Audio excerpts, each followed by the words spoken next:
એકવાર હુઘરી વળી પોતાની બુદ્ધિ ચલાવવા ગઈ આગળ. પોતે કૂવાન કાંઠે આમ કરીને માળો કર્યો હતો ને તે એક વેંદરાને કહે, વેંદરાબાઈ આમ ટાઈડના હું કામ ઠરો છો?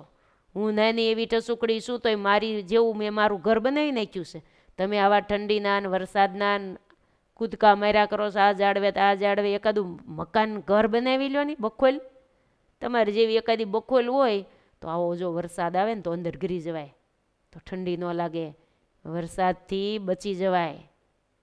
આવો હિતકારી ઉપદેશ દેવા ગઈ હુઘરી. તેને માળો આમ કરીને આમ કૂવાને કાંઠે આમ લટકતો હતો ને, ત્યાં વાંદરો કે લે માળી ટસુકડી મને ઉપદેશ દેવા આવી એમ કરીને વાંદરાએ જે સલાંગ મારીને તે સીધું એનું જે ઓલું હુઘરીનો માળો હતો ને એને તોડી અને કૂવામાં નાખી દીધો. લ્યો, એક તો પોતાનું ઘર નહોતું, પોતે ઘર વગરના વાંદરાભાઈ રખડતા હતા, તો બિચારાને ઘર હતું ને એને ટાળી નાખ્યું. માટે સલાહ દીધા જેવું એને જ દેવાય. આ વાત ઉપરથી હું આપણે સમજવાનું, બધાને સલાહ ન દીધા કરાય.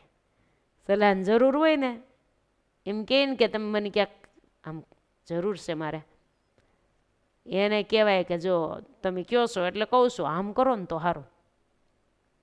જરૂર હોય એને જ દેવાય, માગે એને જ દેવાય. વગર માગી સલાહ એ ન દીધા કરાય. વાંદરા જેવું આ ઘૂઘરી જેવું થાય. ઘર હોય એ વયું જાય.